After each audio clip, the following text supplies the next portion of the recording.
You think so? So, all right. So I thought we'd start today as we always do. But it turns out I learned this weekend that some people prefer podcasts that script what they're going to talk about. Oh, yeah, okay. Yeah, where there's a Right. through line and a story. Yeah. I'm That's not what we're doing. No, it's never been our intention. We made that very clear in the very beginning, but you We know, did. and again, I'm not here to like uh th- this is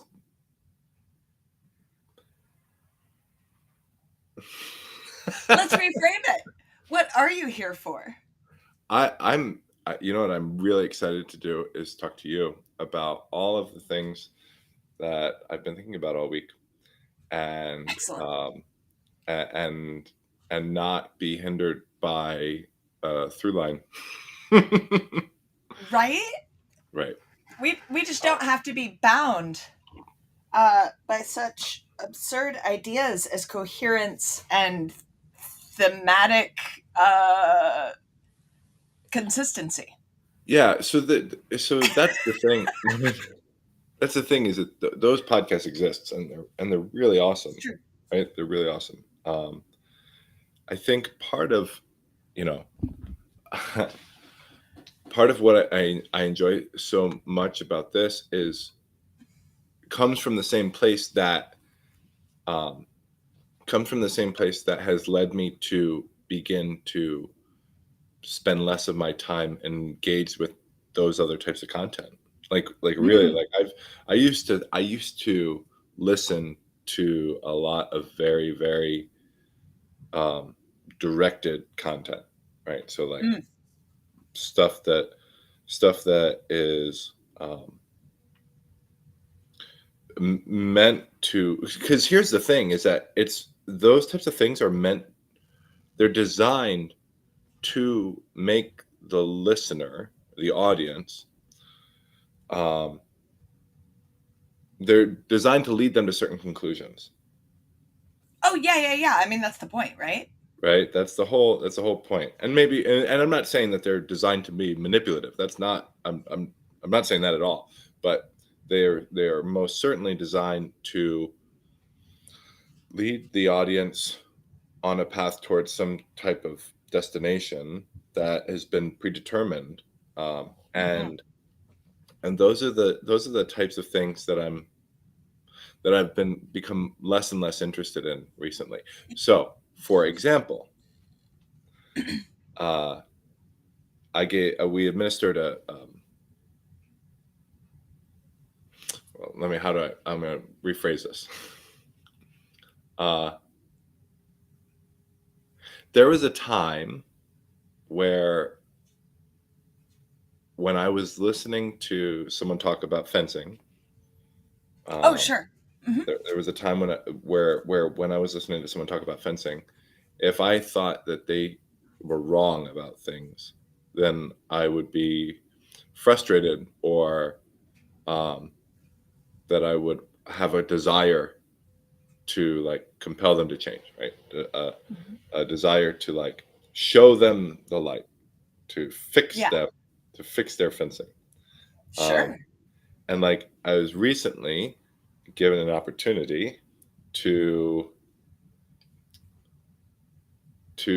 reject that wholesale, like reject that Ah. attitude in myself, and Mm-hmm. say like, this is not what I'm doing. This is not what I'm here to do. Right. I'm here to be a step along the way on that person's journey. Right. That's it. Um, and I'm just much happier that way. And so like I'm here to be a step along the way on your journey, and I'm here to take part in my own journey, and this has been a very fulfilling way to do that. So I Yeah. apologize to those of you who like came here. Well, again, I don't actually apologize all that much, because we made it clear from the very first like 2.5 minutes. Oh yeah. Yeah, no, I don't think anybody came here for a script.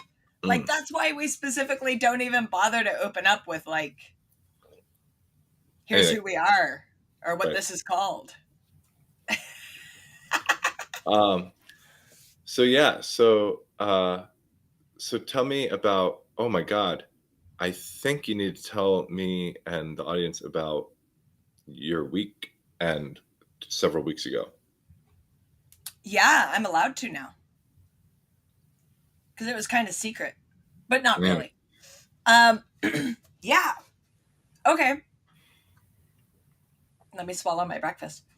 So I went out up into the woods with a group of fellow fencers, um, including Charles Lynn, who was the mastermind and ringleader of the weekend, to do experiments in small group tactics in Armour. Um, and it was super freaking fun. Each of us had the opportunity and was encouraged to set our own personal, like, not only goals, but like experimental questions, right? I think is a better way to say it than goals, right? Because there weren't really goals, but we all had questions, and those questions might have been around, like, for me, one thing was, like, can I hike in the mountains in my armor? Like, I was pretty sure I could. I'm pretty used to my armor. I'm relatively fit, but I am a flatlander. So dropping me up in the mountains was potentially challenging. And so, I had an assortment of questions I was working on. Everybody else had their own. And then we kind of had group questions we were working on, which was things like, we're in this cabin in the woods, and I'm going to say it was maybe a tenth of a mile down, like as the flow cries, as the crow flies, from our cabin. You could look down through the woods and see the main trail. And so we kind of got into the question of, could we occupy, quote unquote, this cabin and be aware of everyone that goes up and down the trail, right? While doing our own other stuff, right? Like, not necessarily sitting and intently watching the trail because we had more fun things to do, but like, can we be aware of that and do our thing? All sorts of fun things we were playing with. But yeah, it was super cool. Had a lot of fun. I think what was, for me, really, really interesting, was trying to occupy to a certain extent, right, within limitations, kind of the mindset of leading this group of people, like, because nominally I was in charge, quote unquote, but not really, right? Like, with modern consent and all that. Like, we're not trying to pretend that I'm an actual knight, and it's, people don't actually, like, nobody served me, right? I got my own food. I ate when I ate, right? Like, Yeah. there were no play acting of class or any of that. So I just I want to take a quick moment to Yeah, maybe back take a me up. note and maybe, well, so I was going to put a pin in this because it really makes me wonder. Right. So you said, like, with modern consent is what you said, right? But Yeah. I've been in the military. Yes. What is modern consent, right? Like, what is, what does it mean to subordinate yourself to a set of rules or to a person, to actively do that in a way that maintains your integrity as a human, Mm-hmm. and where are the lines there? Is Mm-hmm. So I don't want to, because I want to hear you keep talking about it, but that's a really interesting question, right? Like there's It was a sense honestly in the hardest part. Yeah, it was the hardest part of the weekend for me. mm, Because the responsibility of asking for subordination and receiving it, I feel on maybe a level that other maybe people wouldn't feel the way I felt, but I felt it powerfully, and it's not a position I'm comfortable with. So mhm, there's that, right? mhm, So it was for me questions around that. It took me. We were there 3 days. It took me the entire first day to start to get my head around how I could do it. mhm, So part of it was a couple of the people I was meeting fresh. I had never met them before, never seen them, mhm. right? I don't know how they are as people. I don't know how they're feeling that day. I don't know, I don't know anything, right? Other than they're vouched for by my friends to be cool. And it turned out everybody was super cool, right? Of course. But, you know, it's one thing for me to tell my kids to go clean their room, and it's a different thing for me to tell a grown-ass adult I've never met before to go stand watch down at the end of this trail when it's 115 degrees. Yeah, Yeah. yeah. Um, so while that is true, right? It's also like it's also the same thing, right? Potentially.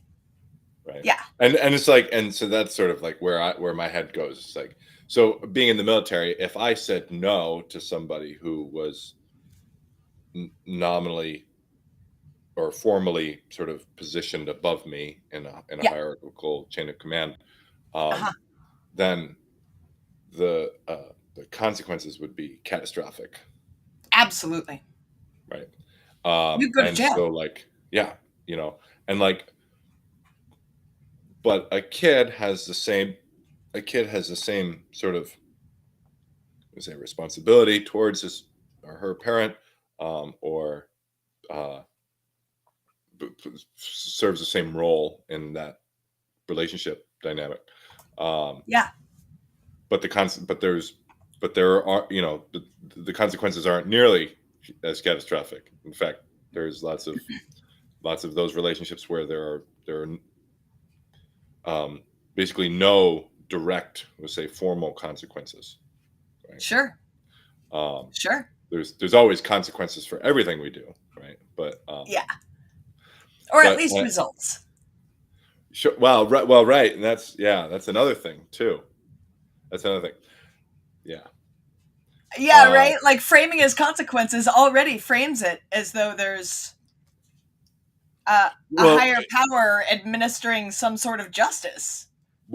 yes, yes, but it also can frame it as you are engaging with your environment to Mm, create outcomes, right? Well, and where so that's the results framing of it, right? Like yeah. that. So we could say that you it's good to frame it as results so that you sort of prioritize your agency, Hmm.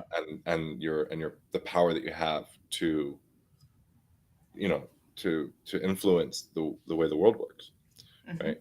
Someone said, or I heard something recently, you can't control the outcome, but you can control your effort. I thought Sure. that was a really beautiful thing. um okay. Yeah.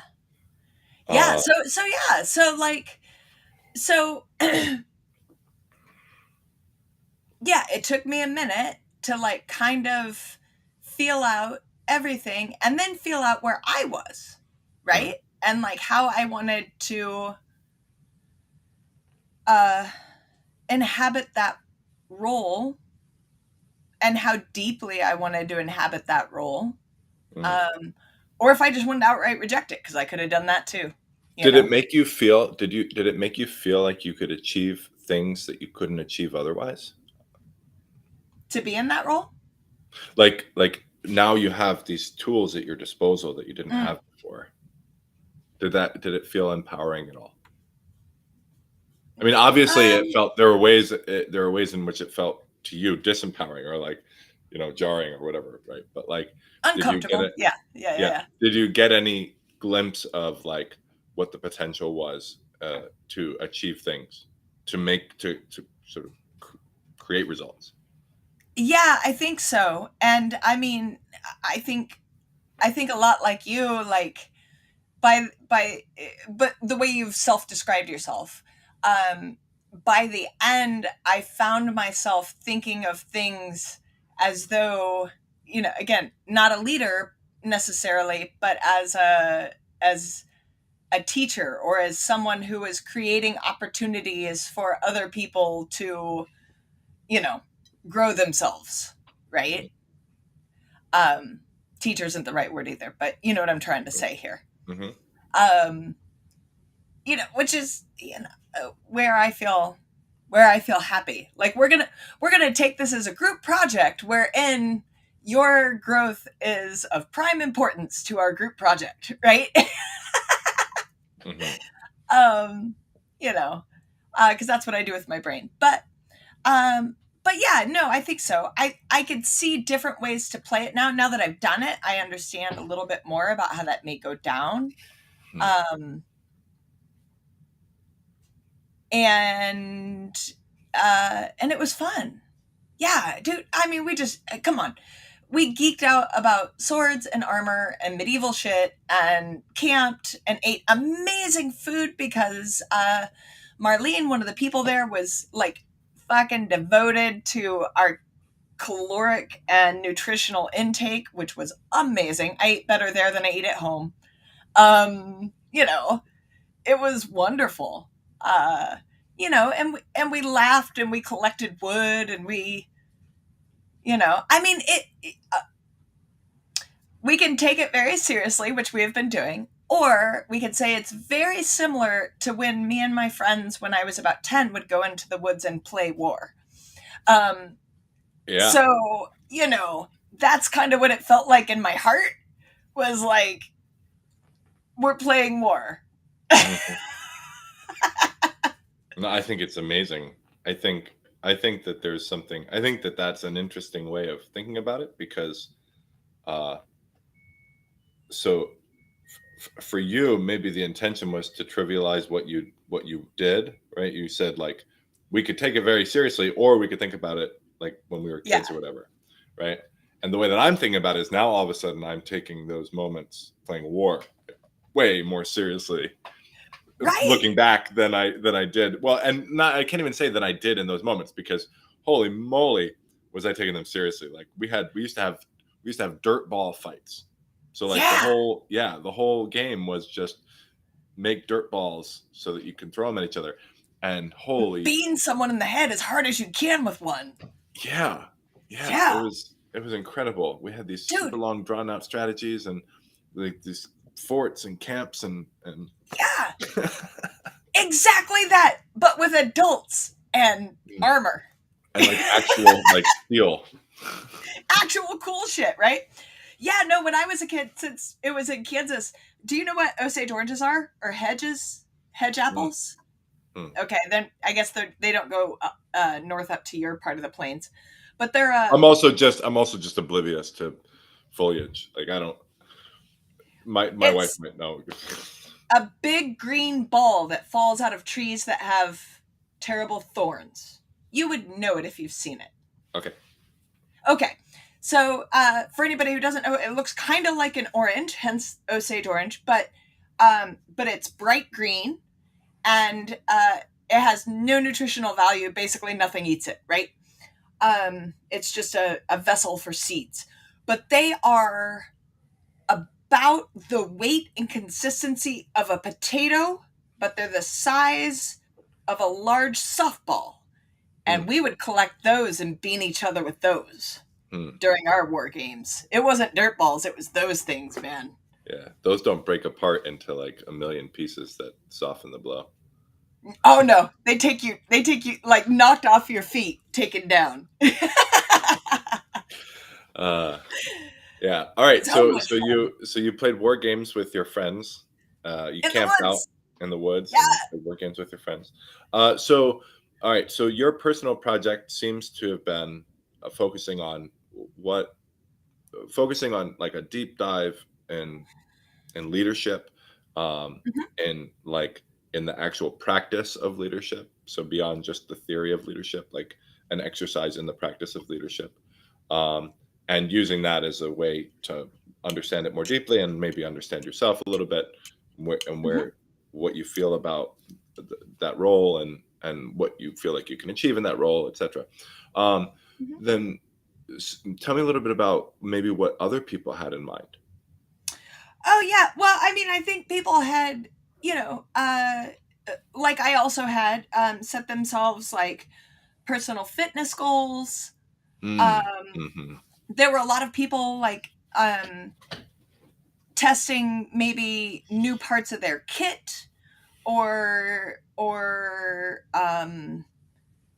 even just kind of thinking about like what would it potentially mean to scout out a, let's say, 1 mile radius from a location, mhm, and try to keep track of it.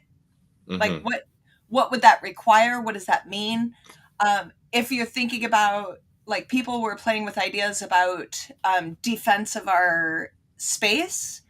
So do we only need to know about the trails that exist, or should we be worried about, somebody coming through the woods over land, right? Rather than on established trails. Um, you know, uh, One night, a number of people kept watch. So there was kind of experimentation around, like, what does it feel like to sit in, like, bear infested woods in the middle of the night by yourself out on a porch, right? mhm, mhm. You know, um, people were playing with that. And then, as well as we did, like, we kind of set up scenarios that just help guide our thoughts, right? Like, Yeah, um, well, I mean, already I can see how just being out there is helping guide your thoughts, right? So, like, there are questions that you're asking. There are questions that we could come up with here if we said, like, sure. "Hey, theoretically, what if we were a small unit out, etc." Then we would have Mhm. some ideas, and some of them would probably be the same ideas that we might come up with had we been out there. But also, um, if we were out there, we'd see things, right? We'd have access to aspects of what it means to do that, that we wouldn't Absolutely. have just sitting here, right? Hmm. Hmm. Well, and like one thing that radically changed thought. So Georgia was in the middle of a heat wave, like a lot of the world. Anyways, it was really freaking hot. Yeah. Um, Reasonably, we became concerned about water in the weeks leading up to going because we knew it was going to be hot no matter what. Mhm. Um, and then it turned out to be quite hot. And so, again, when I keep saying within reason or within modern constraints, like, we weren't going to heat stroke somebody out for a pretend goal of striking a pretend fortress, right? Like, no, Mhm. no, no, no, no, right? Everyone's personal medical safety was always a fucking priority. Like, we aren't drinking unfiltered water out of a stream, right? Like, you know what I mean? Mhm. So, but water became a concern, and water is heavy. And so, if we had to carry certain volumes of water per person for the perceived amount of time we're going to be out there, how many pounds does that add? A lot, right? How Mhm. much volume to your pack does that add? A lot. Um, as well as just getting water to the cabin, because the cabin was rather primitive, right? There's no water there. Mhm. Um, there's no services of any kind. So, and it was a solid half mile of very steep terrain from where the cars are, right? So even just getting 20 gallons of water in there would have been an endeavor. Mhm. Um, but as it turned out, once we got there, I mentioned that tenth of a mile down to the main path, at the juncture of the main trail and the trail to our cabin, there was a spring, and a spring that was running at a clip. So suddenly our water problems disappeared because we could gather water from that spring, run it through a modern filter, and we had unending water. Yeah. Right? And so, like, as you're saying, like, our goals suddenly shifted. Suddenly everything changed. Mm-hmm. Did you discover this spring, or was that something that was on someone's map? Perhaps Charles might have known about it, but like being told there's a spring and there being a jet of water that you could fill a gallon in maybe 3 minutes, like that much water coming out of this spring, right? Yeah, that's amazing.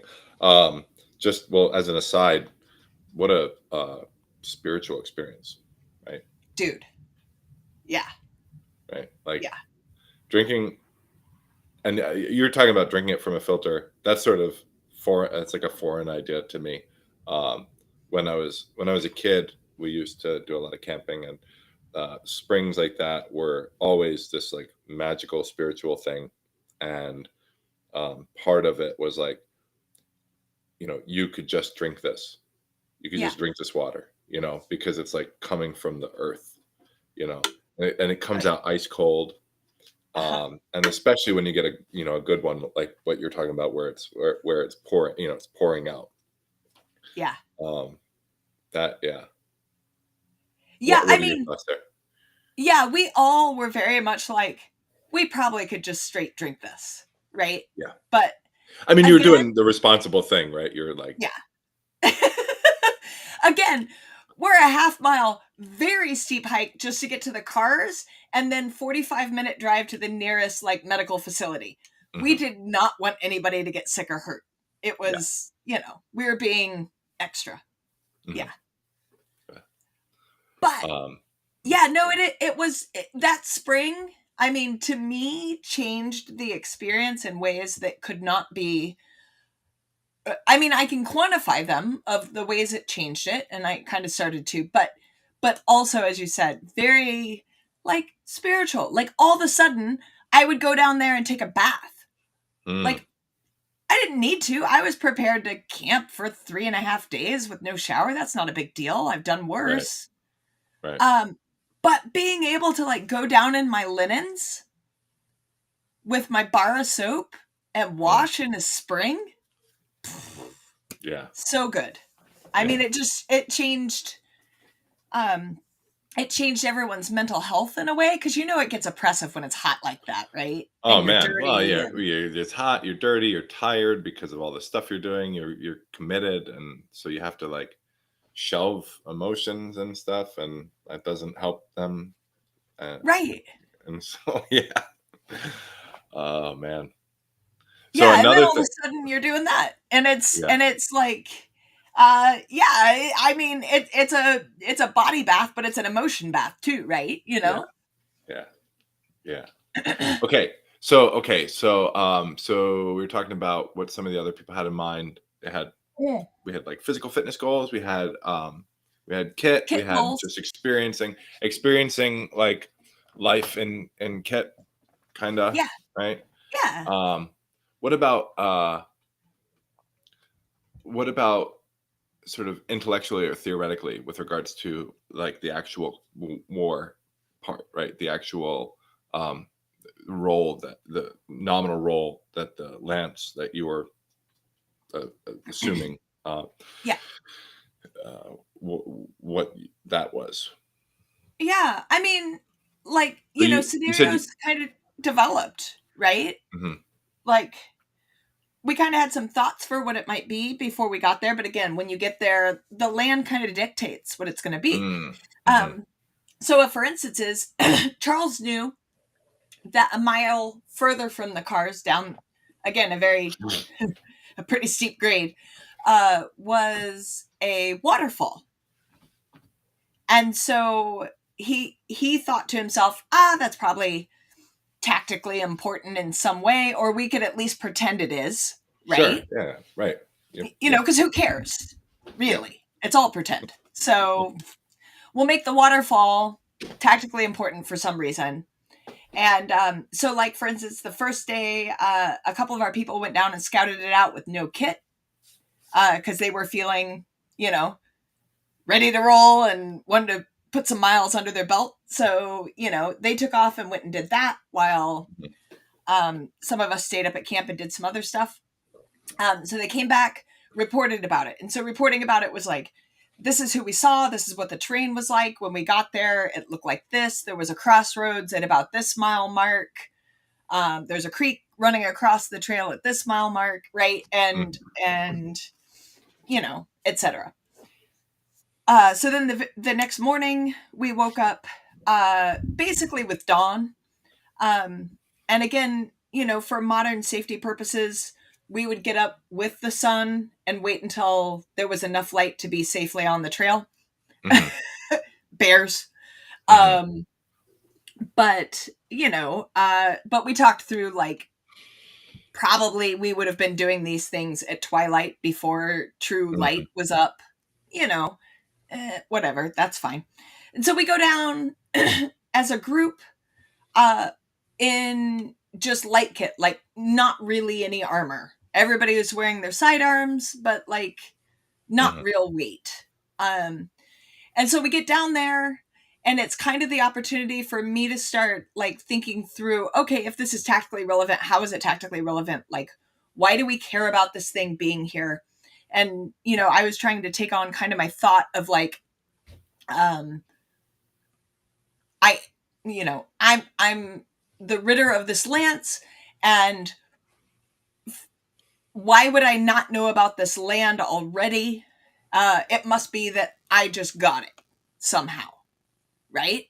So somehow this is now my land, and we're on exploratory expeditions into my new land, and what I'm going to do with it is what I decided in my brain. And so when we actually roll up to it, I was immediately reminded of a space we used to hang out in Georgia all the time with the kids, where a mill once was. And I was like, this is not militarily relevant. This is economically relevant. I am going to like develop this land, and this is important to me for that reason, right? And so, like, you know, a couple of us kind of wandered around and were like, oh, you know, could we really work this out? Like, where would the mill pond be? Where would it fill to? Does the main road come close enough that you could get wagons in and out, right?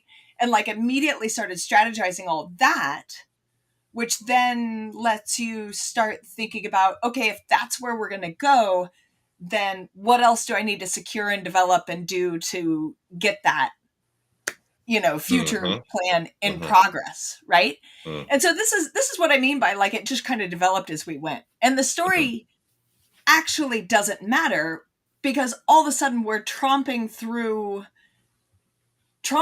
woods in medieval kit, making bizarre, you know, plans for land development, you know. And then, you know, nominally in the story, we, you know, caught sight of some poachers or some bullshit, right? So, okay, because we wanted to play a military scenario as well. Okay, so this is my new land. These guys are in my land taking my deer. Unacceptable, right? And so then we got to talk through. Do I want to murderize them? Do I want to capture them? Do I just want to drive them off? Right? Like, how do I want to handle that? Because all of that would have changed our tactic for the next morning. Right. What's interesting is that it makes you think about the way that law enforcement worked in this type of context, right? So like, it wasn't like, so you have some poachers, some outlaws that are doing outlaw shit on, you know, on some knight's territory, and like the cops come by and say, "Hey, what's going on here, guys?" Everyone's like looking down and nothing, like Uh-huh. that's not the way shit went down, right? Or at least Mm-mm. that's our sense of the way shit goes down. But that's a projection, right? So maybe, who knows? Maybe that's exactly the way it went down. Like everyone's just like standing there, like nothing. We're not doing nothing, right? Like oh, it's not, or maybe it's like no, we're gonna fight about this, right? Right. Like we're gonna, um, and so that's interesting.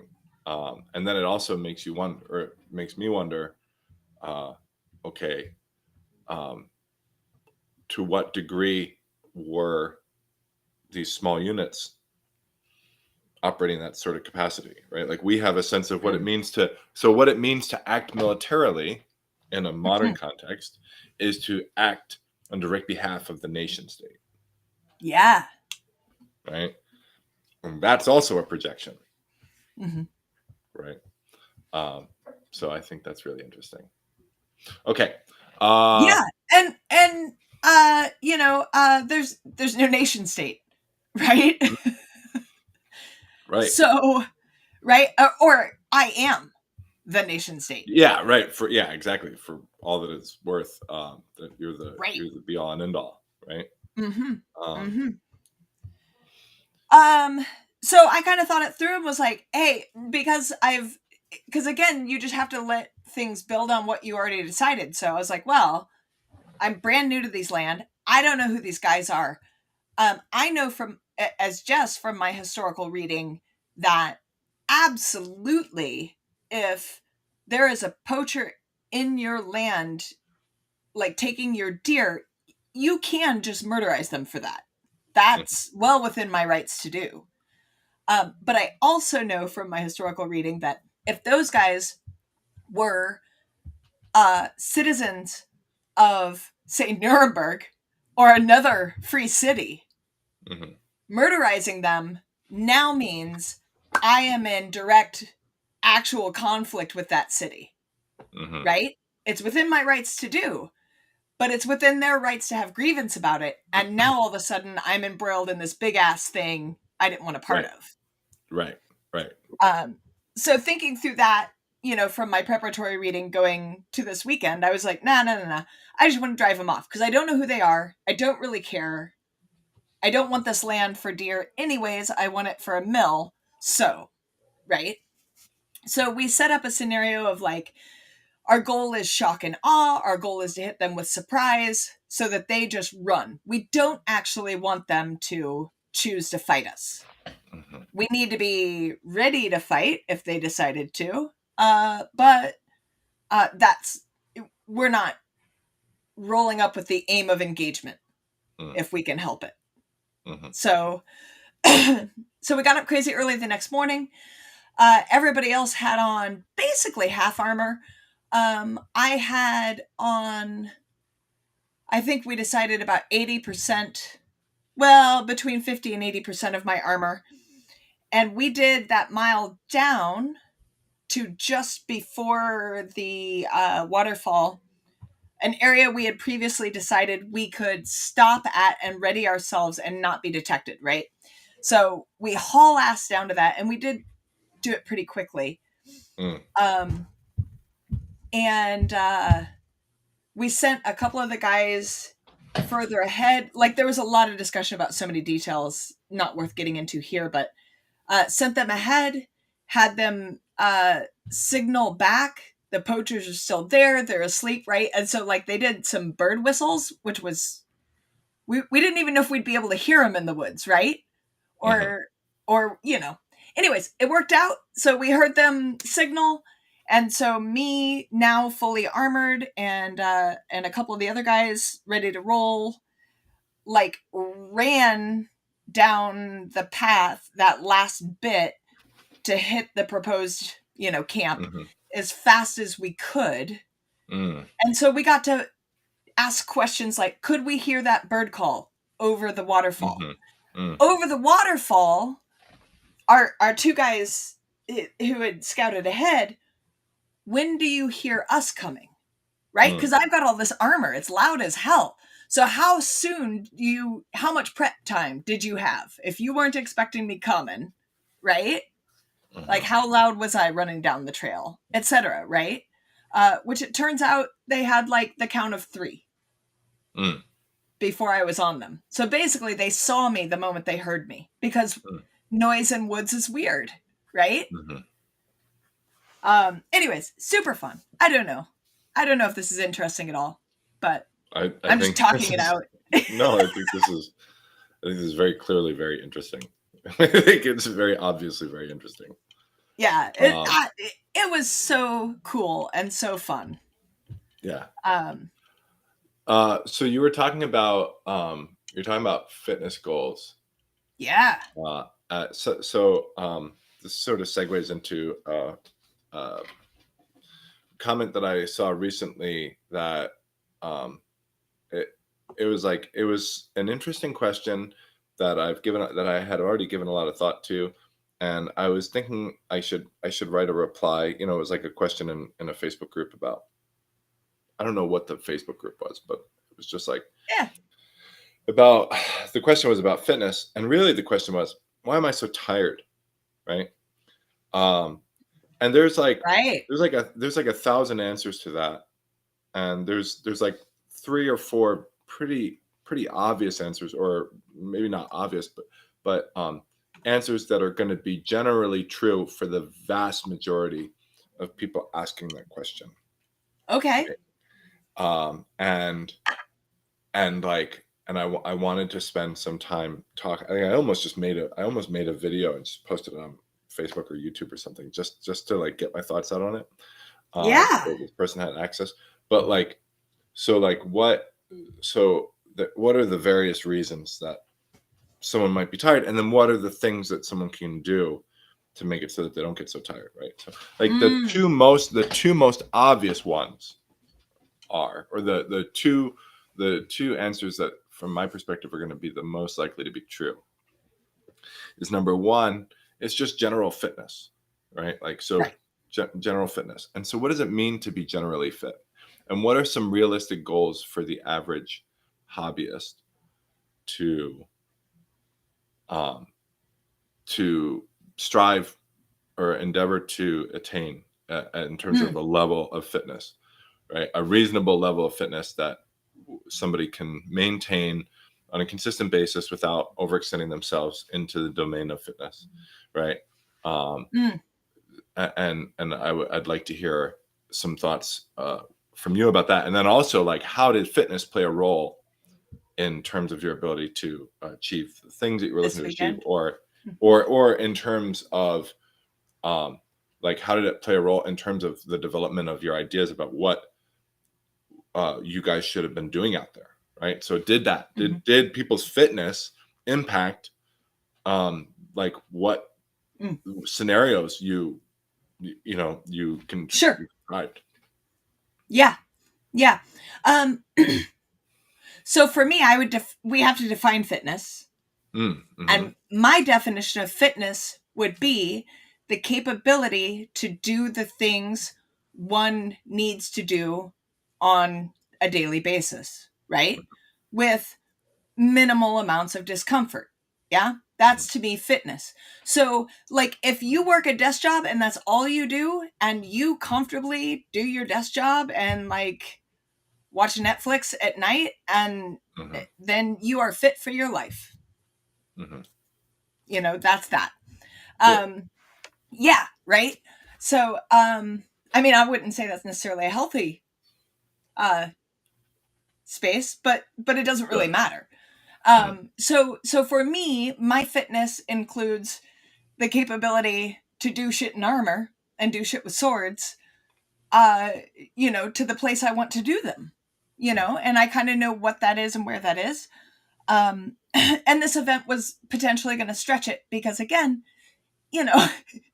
like I'm going in altitude a couple thousand feet, more than I live at.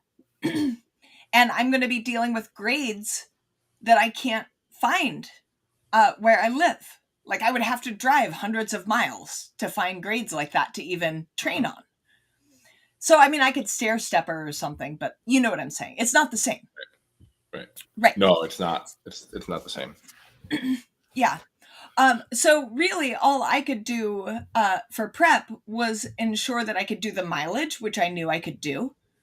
I knew our nominal thought was that we'd end up doing 20 miles over those few days, and we were reasonable. I think we did 16, but it doesn't really matter. But I had loosely 20 miles in my mind. I knew that before the pandemic, at least, I was capable of walk jogging 3 miles in my Armour, right? Not running. That's not a fair thing, but like, loping.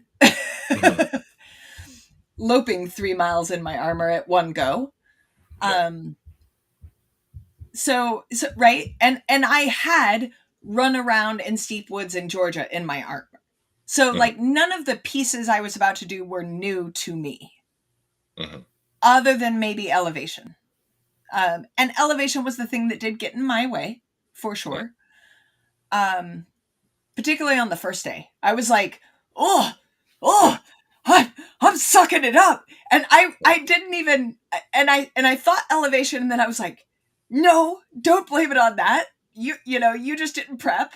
And then somebody else was like, elevation. And I was like, oh, thank God. It's that. Yeah. It's so funny how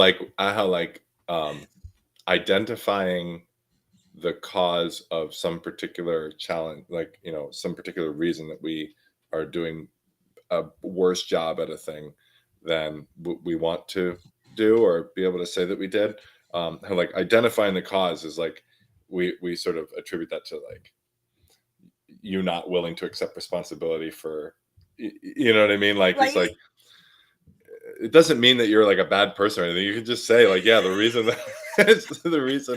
that I'm failing at this is because I suck at being in elevation, right? Like that's okay to like have a, but also, I mean, there's a reason, right? So it's not as black and white as that. There is a reason why we are anathema to that. And that's because it is often like there's a gray line between using it as an excuse, right? Or like pointing at it, as I mean, that's just it, right? And I didn't want to like you recognize that it was a deficiency in your practice, right? Correct. And it's something that you could work at towards developing, right? In fact, it's something that you're using that experience as a way to both highlight and improve, right?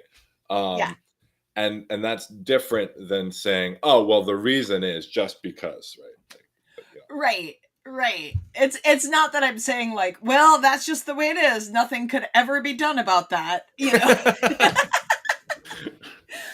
Right. But yeah, let's see. So altitude hit everyone. We're really worried about heat. Heat was okay. Humidity hit some people in ways that they didn't expect because they come from drier climates, because it can do that to you. So that impacted some people. And then as far as kit goes, my Armour was, Armour is for anybody who hasn't been in their suit or in a suit. Armour has moods, man. There are just some days when your Armour is just like, no, everything's just going to suck. Like your straps aren't going to be right. Things are going to break. Like something's rubbing and you can't get it to stop for some reason. Right. And then there are days when your Armour's like, let's do this. Right. Yeah. And I had a great Armour weekend. My Armour was awesome. On point. So that was super great. Like the things I was worried about, I didn't run into. Troubles I know with my Armour didn't really happen, so that was cool. So I want to mention something about how that's it's sort of analogous to me to playing music, or so like instruments have moods, right? And it's really crazy, and there's ways that you can sort of attribute it to humidity or weather or just condition, but like I don't know, and to what degree it relates to that primarily, or if there's like other parts of just like your being, like the way that you woke up this morning is like for whatever reason, right? But it totally is that way. And sometimes you just play. Sometimes I find myself playing, and it's just like I'm fighting my instrument the entire time, and it could be on a string of 5 days in a row where I'm playing out professional gigs, and like the fourth day it's just falling apart, and then I wake up the next day and it's fine again, right? So like there's no rhyme or reason to it, but yeah, it's totally a thing. And then also, and so this is why I wonder if it has more to do with us and less to do with the instrument sometimes, is that my son, who's a competitive powerlifter, talks about that's an aspect of his training that he has to contend with. And so powerlifting is interesting because powerlifting, everything is discrete and measurable, right? So like, what you did, right? Like Right. you can't, there's no hiding from it, right? Like rock climbing, you can be like, like I climbed that wall, you climbed it or you didn't, right? And so Right. you don't have to like, but for weightlifting, it's like it was 273 kilos, right? Like that's what it was. It wasn't 275, it was 273. So like, so he talks about that. He's like, yeah, you can even some of the highest level powerlifting trainers can map out your cycles, which is crazy to me, right? Like they can tell you this is where you're going to be to the tune of like like a few kilos, right? Like at any point in your training over this cycle, right? Like this is day 6. You can expect to do this weight, which is like some 93% of whatever, and it's just crazy to me. So anyway, sorry. I feel like that ties in. I don't know if it does. It absolutely ties in. Yeah. Yeah. And I haven't done Armour enough in enough days in a row and enough specific training cycle to know, like, if we would encounter a similar rhythm. That'd be fascinating to find out. Yeah. But anyways, it was a great Armour weekend. Even when my Armour wasn't perfect, it was not an impediment in any way. But Footwear got to everyone. So everyone did a number of hikes in period footwear, or in pseudo period, like what we have, right? Yeah. So can we talk about that for a second? Because I work at the Renaissance Fair selling swords for Arms and Armor. Sure. And footwear has been just like the biggest challenge to me. And I'm curious what you do with footwear. Where do you go? Do you get footwear? Do you get commercially made stuff, or do you have a person, or where do you get the period footwear? I do turn shoes, and I think the shop is called Boots by Bohemond. Yeah, that's what I've seen a handful of different places. That seems to be the period footwear, like centric or focused shop. You got company. I sure do. Keep talking. Yeah. So no, you talk, James. About I got your stuff. Yep, about I will. Bohemond. So we're I've seen a few of the turn shoes, or the cowmouth shoes, or some of the latchet shoes there, and I thought that they looked the part, and they looked pretty great, and I wasn't sure if that was a road that I should think about taking, and like beyond just like whether or not they're period authentic, and also like how period authentic are they, but then also like, are they comfortable and the kind of things that you can wear and durable, etc. So I was just they're I think that for someone in America, they are a good price for the product that they are. Right. If you had like Elon Musk's access to Elon Musk's funds, what would you do for shoes? I absolutely would go to one of the guys in Italy and make him make them to my feet. Right? Mm-hmm. And I can't even tell you a name. There are Instagram channels I follow, right? Mm-hmm. Of people doing insane shoe work. But the thing is like, feet, like hands, are very specific, right? Mm-hmm. And so for me, like, the Bohemond shoes are perfectly fine for off the rack. They're just as good as anything else you're going to get off the rack. Within reason, right? Mm-hmm. And unless I'm having them made specifically to my feet, mm-hmm. right? Like, I'm paying for that level of bespoke work. Mm-hmm. I'll just stick with cheap, easily repairable, easy to get mm-hmm. for my money. Right? Yeah, and I think that the prices on that website are pretty damn reasonable. Very reasonable. Very, very reasonable. Honestly, and at this point, with the way that inflation has gone, like they cost as much as normal shoes. Right? Yeah, yeah. I mean, I'm kind of I don't want to say really a minimalist, because that means a lot of very specific things to people now, but I don't like to have a lot of items, because I feel like items suck energy out of me, because I have to keep track of them and maintain them. And so I tend to on that. Oh yeah. So I tend to have one pair of shoe per task. I have a pair of riding shoes. I have a pair of medieval shoes. I have a pair of daily shoes. And I have a pair of, like, I'm doing things with nail guns and I really need to protect my feet shoes, right? Mm-hmm. And you forgot to mention climbing. You forgot to mention climbing shoes. And I have climbing shoes now, right? So, but this is what I'm saying. This is the way I do things. So, particularly with feet. Mm-hmm.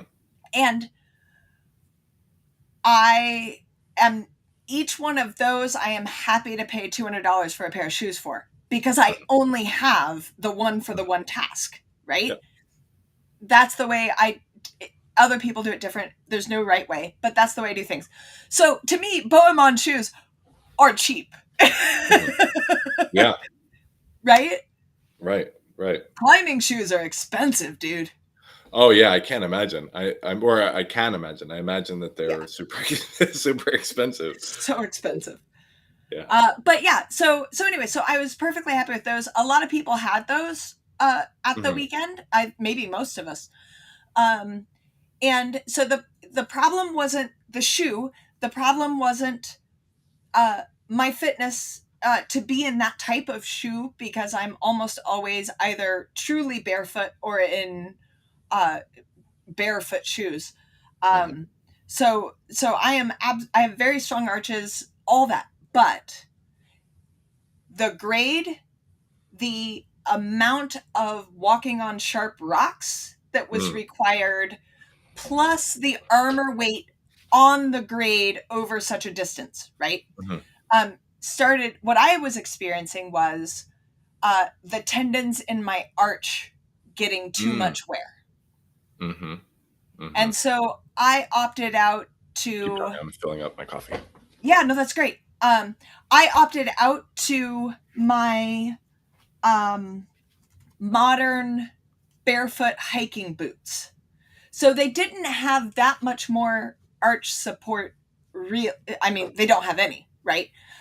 But they have more sole than my many years old Bohemond medieval shoes that I've worn down to, like, being razor, like, so thin, right? And I find that them tight. Yeah, I was gonna say, I find that you have I wear a lot of barefoot shoes, especially fencing. I wear barefoot shoes, and I find that, like, even though they're barefoot and they don't really have any arch support, the way that you can pull them tight to your foot gives them a little bit more support in a way that's not exactly arch support, but it just I don't know. It feels like it compresses things. Yeah. And so I don't know if that's what you're describing or whatever, but No, it is. And the other thing is I could put on um, an extra pair of tight wool socks inside those that would not fit within my medieval shoes. So even just that, mm-hmm. the tight wool sock giving a Yeah. certain amount of compressive support. Mm-hmm. So I think by the middle of day 2, so at this point everyone's maybe put in 3, 5 to 7 miles, right? At that point, almost everyone had opted for their modern barefoot shoe. At that Mm-hmm. point, and it for most people it was the rocks. The rocks didn't really bother me, but the Armour weight did. So that's something I know for the future, and I've already started patterning myself. I'm just gonna frickin' make myself some turn shoes because that's the way I roll. So Yeah. So it's interesting. The grade, so it actually puts a different kind of, this is interesting. This gets me to the other part. So I said that there are two aspects of, or two answers to the question of fitness.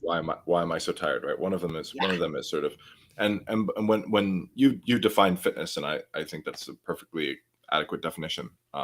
But then I would have to change my first answer to like cardiovascular fitness, right? Like the ability to well, so it's more complicated than that, isn't it? So the ability to the heart health, right? To be able to metabolize the oxygen, right? Like so like Yeah. the just you can keep up with, you can keep up in an aerobic state the level of activity that you're doing, right? Mm-hmm. With just breathing with a normal regular rhythm, right? But like then there's also economizing your behavior, right? So like you can't, there's a way in which your people are sprinting without actually sprinting, right? Mm-hmm. So like meaning they're maximizing their output past the level at which they can regularly Maintain. Mm-hmm. metabolize, right? So and that you don't actually have to be sprinting to do that, right? You could just be really poorly managing your body, right? So Yeah. like I find that for most people who start fencing, that's the reason that they're so tired, is because they have no idea how to use their body, and so they engage too much for Yep. too long, Yep. and they put more stress on things than they should be because they're Mm-hmm. using the wrong parts of their body to do the job that needs to be done. And so there's, for you, it's like, okay, you're tired, your feet are tired, right? Because you're on this grade. A lot of that is because, or some of that is certainly because your feet aren't as strong as they could be, right? Sure, you can get your feet stronger, but also a lot of it is that you have no idea how to walk uphill on sharp rocks in, shoes. Like your feet don't know what to do, right? Right. And Yeah. so, Well, let me even give you a better example. Like on a different trek I didn't even tell you about, we were going up in basically all of my armor. And uh uh the person who was in the lead position in front of me was trying to set a moderate pace so that we didn't have to stop. mm-hmm. But at some point I realized I am expending energy trying to walk slower. Mm-hmm.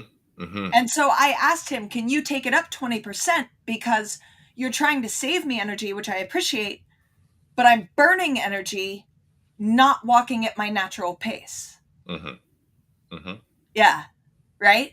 So once he stepped up the pace, it became easier for me to keep up. which is bizarre, but these are things you have to know about your body is to speak to your.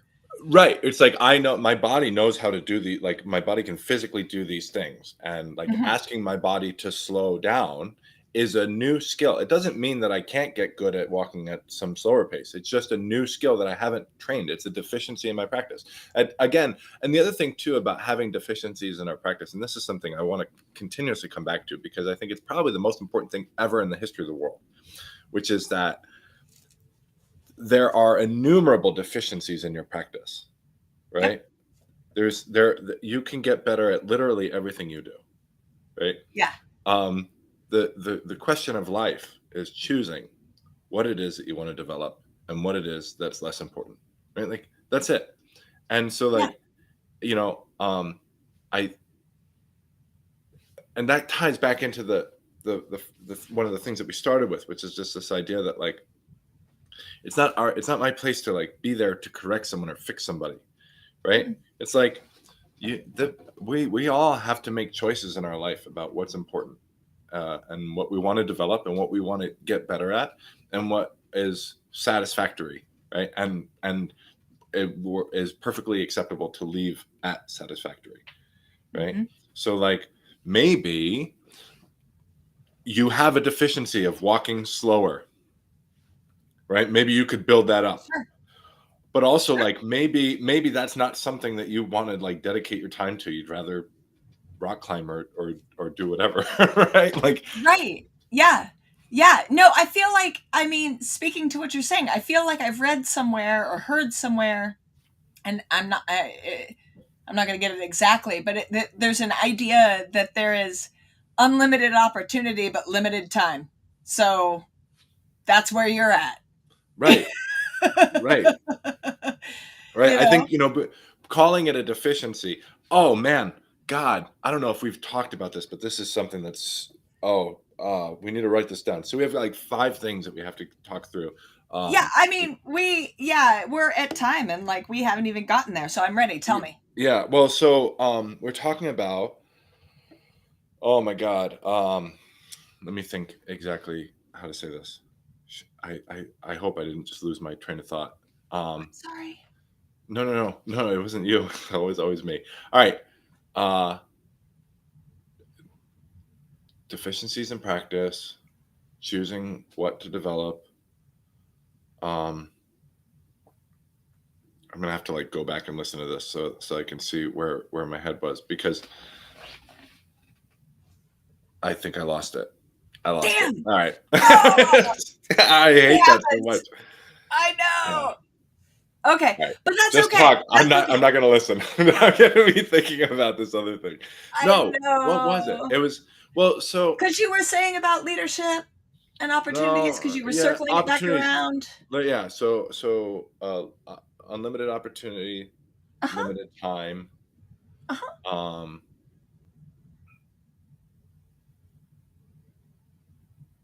No, that's not. She gone.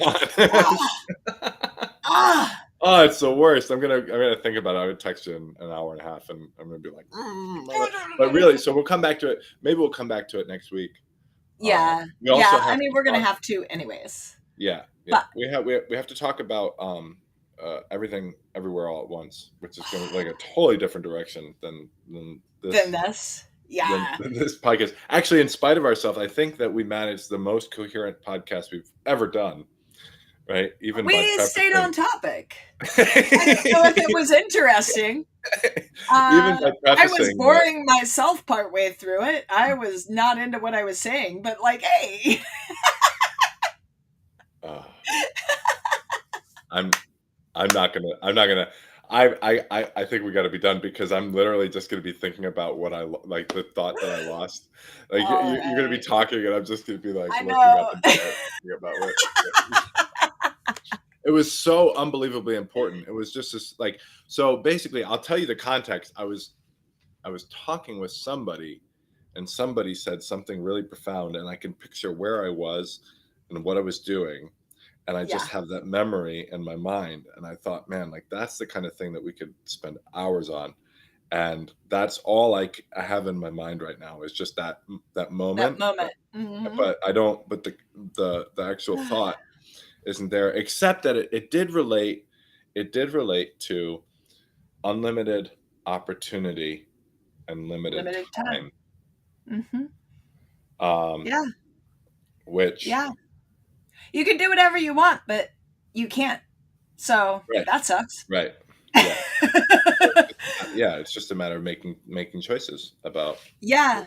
Yeah. How you spend your Well, anyways, yeah, we had a great weekend. We learned a lot. Charles is going to do an insane write-up. Other people that were there are doing write-ups. I'm going to do a little write-up. And so those things are going to be hitting publicly pretty soon. Pretty soon. Really I'm definitely also going to do a Patreon post about it. Yeah. So. Oh yeah. I know. Yeah. There. I enjoyed this conversation. I enjoyed the pictures that I've seen so far. Yeah. More to come. So, and video. A little bit. So here's what I want. Here's what I want you to finish with, or at least what I'd like you to speak to is talk a little bit about your fashion choices, your personal fashion choice that you made when you're out there. Like you're sporting a new do, right? I am. I shaved my head up in prep for this weekend, or for that weekend, because also I was just sick of my hair. I think I have a weird like pseudo spiritual belief that hair holds memories, and I needed that 2 years gone, so I got rid of it. And I know I'm not the only one, because culturally, the world over, people shave their head as a way to get rid of things and to start fresh. So like, it's a thing. Anyway, so I needed rid of some stuff, so I did that, and I thought it would be a fun opportunity to do it for this weekend. And then, and speaking of consent, I have thought about rolling up and like handing scissors to Charles or one of the people there and making them do it. But again, people are weird about hair, and I knew that was not fair to do, to ask them to hack my hair off. Like they probably would have, but they would have had more feelings about it than I did. So I didn't do that, but anyways. And, but also while I was there, like, if you're familiar with me, you're probably familiar with what my typical armor looks like. I wear this Waffenrock, which is this big padded garment based off of one that's in Lübeck. I made it, blah, blah, blah. But that isn't the only type of garment that period in Germany, people wearing armor would have worn. And sometimes they were wearing what looks to be a much lighter coat that isn't padded. It's just maybe a jupon, or like, we could call it a million things, right? But it's just more like a coat is what it looks like. It doesn't appear to have a lot of quilting or padding or whatever. It's just a layer of fabric. And so thinking about that, and thinking about how limiting our gender presentations in armor are, and, and whether or not that's in alignment with modern practice, or even historical practice, because frankly, we don't know. So I decided, fuck it, like I can put on a jupon that is dress length, right? Mm-hmm. It doesn't have to be knee length to be like a dude's. I can take it down to ankle length. Mm-hmm. And I think I've seen iconography that where women are wearing some sort of armor. Absolutely. Yeah. Yeah. Oh yeah. There's 1,000,001 depictions. It's just whether or not those depictions are depicting reality or allegory or fantasy, or like, is it medieval Pornhub? Is it, we don't know what it is. But also like, that's true about literally all of anything, right? So like, that's that we have to at some point we have to refer back to that. There was this wonderful lecture that someone gave on medieval dance a few years ago that I shared with you. This is going on several years ago now, but the first 5 minutes of this post was like, or this lecture was just like what it means to reconstruct and what it means to inform our modern practice with historical inspiration, etc. And like why that's kind of what we're always doing, and that this whole notion of reconstruction is sort of a weird, incoherent thing. But she makes a much better argument than I would. And so we should refer back to that. But basically the point is like, okay, we don't know, but also we don't know anything. And so like, do what you're going to do and then show people where you came up with it. And right. Other people will say, it's like a jury of your peers will say, okay, yeah, sure. Or they'll say, no. And like, and then after that's over, then you keep living your life because it doesn't actually matter. So yeah, so I thought it would be fun. There were no points belabored in our weekend. It was just a kit change, right? So it's not like all of a sudden people started referring to me as lady. So it's now like, it wasn't about that. It wasn't about character change or any of that. It was just like, does this piece of kit work just fine hiking in the mountains with all of my armor on? The answer is yes. It works just fine. I knew that answer. I still wanted to do it anyways. I climbed the waterfall in my armor in the dress. It's fine, y'all. If I had to fight in it, I would have fought in it. It's fine. So, but it was really fun to do. And though on one hand, it's just a kit change and kit doesn't matter. But as we talked about in our fashion episode, it does matter.